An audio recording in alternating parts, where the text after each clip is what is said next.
Bonjour à tous, aujourd'hui je vais faire une présentation sur la rupture du long fléchisseur du pouce.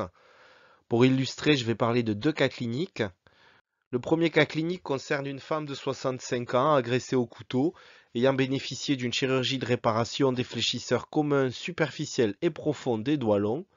Au réveil, malheureusement, elle chute dans sa chambre, sent quelque chose qui craque dans sa main et on retrouve un déficit de flexion active du pouce. On nous l'envoie donc en échographie pour rechercher une lésion du tendon du long fléchisseur du pouce.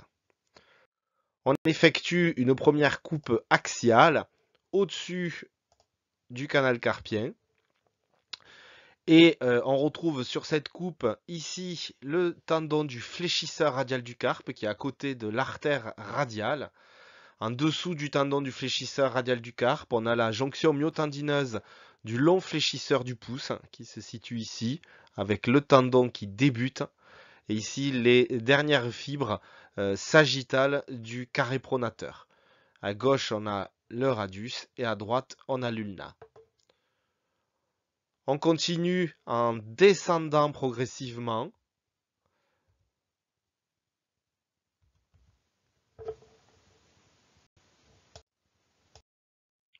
Avec toujours une coupe axiale, avec ici l'artère radiale, le tendon du fléchisseur radial du carpe qui se situe à cet endroit, le tendon du long fléchisseur du pouce avec une image hypoéchogène péritendineuse qui est un petit peu étonnante. On a ici le début des fibres du canal carpien avec le nerf médian qui se situe là. On continue donc de descendre, toujours plus bas, en regard du canal carpien qui est situé ici tout le long. L'artère radiale se situe à cet endroit, l'artère ulnaire se situe ici. Voici le tendon du long fléchisseur du pouce. Et on va se rendre compte qu'en descendant un tout petit peu plus bas, eh bien, le tendon disparaît. Il n'y a plus de tendon présent ici. Il est absent. Il a disparu de manière brutale dès qu'on a descendu la coupe. On va faire une coupe sagittale pour mieux voir cette disparition du tendon avec la sonde posée sagittalement en regard des fibres du long fléchisseur du pouce et on aperçoit ici le tendon avec une solution de continuité, un arrêt brutal qui correspond au moignon distal du long fléchisseur du pouce avec au-dessus la cicatrice cutanée.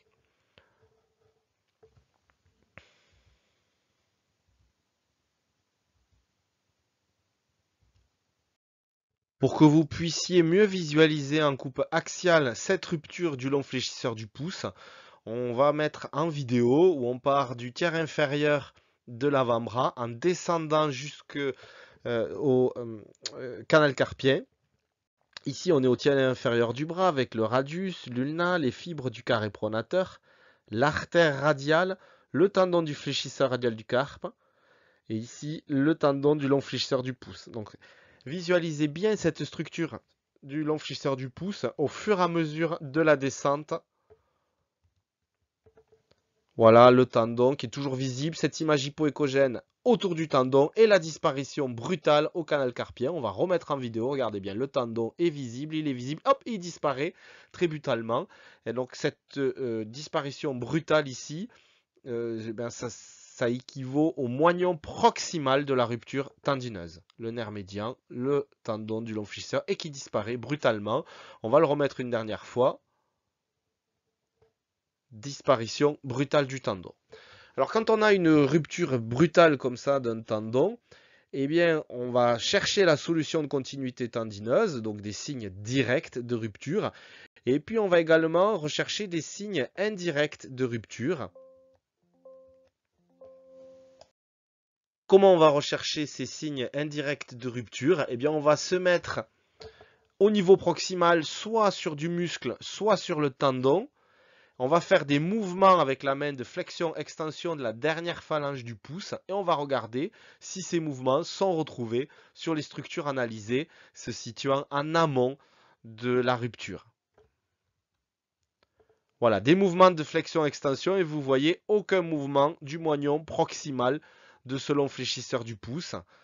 Donc ça correspond à une rupture totale du tendon. Vous voyez, on fait des mouvements de flexion-extension de la dernière phalange et au-dessus du canal carpien, en regard du rond du carré pronateur, on n'a aucun mouvement du tendon du long fléchisseur du pouce. Donc en conclusion, on avait une patiente qui présentait une rupture complète du long fléchisseur du pouce avec une rétraction du moignon proximal au-dessus du canal carpien en regard de la fin des fibres du carré pronateur et un moignon distal qui se situait à l'éminence sténare. Une reprise chirurgicale s'imposait donc.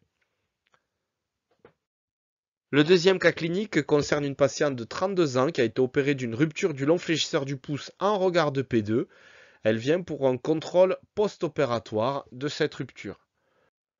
On effectue d'abord une coupe axiale au niveau de l'éminence sténare avec la base de M1, le muscle opposant du pouce se situant en profondeur du court abducteur, le muscle court fléchisseur du pouce, ici qui entoure le tendon du long fléchisseur du pouce. On effectue également une coupe sagittale au niveau de la deuxième phalange, donc à l'endroit où se situait la rupture. On voit les fibres du tendon, avec ici cet aspect fusiforme et ces images hyper échogènes se situant à l'intérieur du tendon, qui correspond au matériel de suture. Donc on a un tendon qui est continu, qui est fusiforme parce qu'il est rompu, et ces images hyper échogènes correspondent à la suture réalisée chirurgicalement. On va voir en vidéo maintenant cette coupe sagittale située sur ce tendon du long fléchisseur du pouce avec visualisation de la réparation tendineuse. Et ici, ces images hyper échogènes qui correspondent au fil de suture. Le tendon est donc continu après réparation chirurgicale.